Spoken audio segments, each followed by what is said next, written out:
Alright everyone, Harvey here. It's the last time we'll be doing this season. What a crazy season it has been. There'll be more season review stuff coming out at a later date, guys, but it's the final Palace preview of the season. Obviously, all the teams playing tomorrow at the same time, and it is, of course, a home game against Spurs.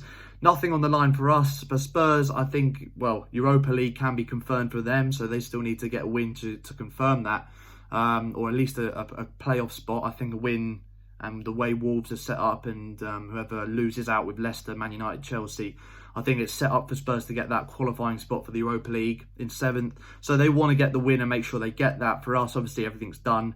And we've finished the season on a real whimper. It's been really poor overall.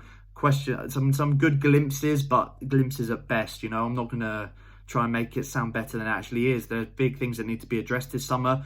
Good start, and obviously in my last video was the Nathan Ferguson reaction, him signing a 3-year deal with the club. Great news. So we knew he was very close in January, ended up not signing because of a knock he had and he failed his medical. So I'm really happy to see that we stuck with that and made sure we got that over the line as quickly as possible.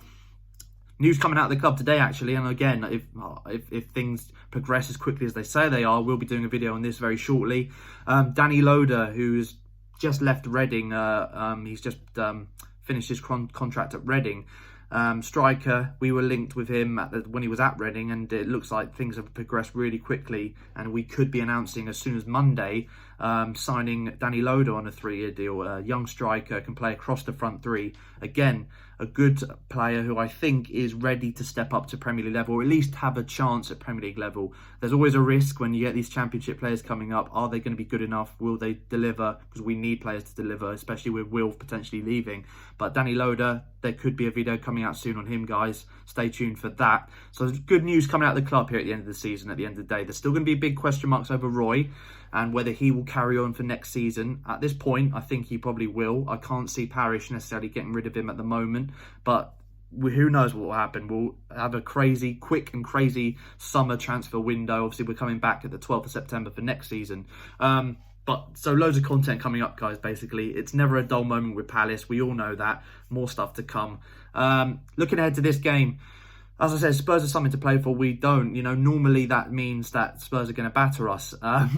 But you never know. You never know in these games. Similar to the way we played against Chelsea and United, they both had loads to play for. Yes, they both ended up getting the win. In United's case, it looked quite comfortable. But the reality was we were, in my opinion, robbed's a strong word, because I think that at the end of the day, you've got to put the ball in the back of the net when you deserve to get at least a point out of a game.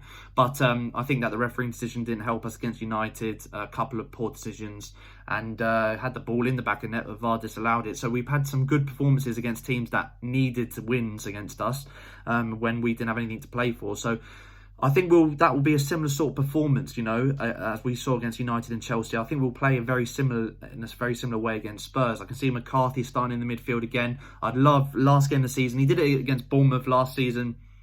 Roy, he did bring youngsters off the bench at least, and I think with nothing to play for, we're safe now. I'd like to see him last game of the season, similar to how he did in the last few seasons, play some more youngsters.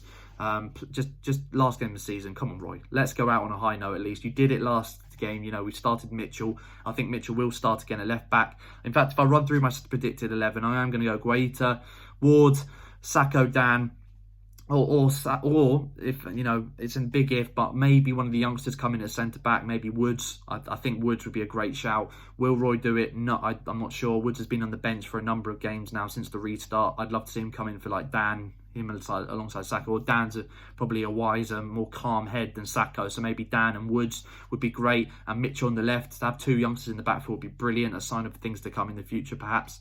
And then midfield 3, Luca will probably start as captain, even though he probably doesn't deserve to on form, but I think he will because of his captain role. And then I can probably see maybe Maya getting sort of run out, because he's yet to actually properly feature this since the restart. And we are crying out for someone like him, someone who can just hold the ball, look to carry it and link up midfield to attack. we don't really have that sort of player who can take the ball in the half turn. I think he is the only one that has that ability. It's just playing him regularly in the position that he is made for, you know, and that is that attacking midfield role or just behind the striker, in my opinion. So I would love to see Maya play alongside maybe MacArthur, maybe, and again, another youngster coming in.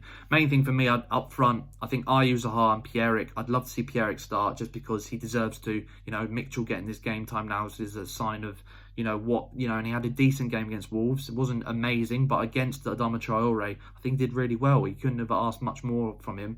And I think Pierre-Emerick is ready to step up as well. We've seen again in a pressured game against Norwich when we weren't on the best run of form, a lot of draws. I think we were unbeaten, but too many draws at that stage in New Year.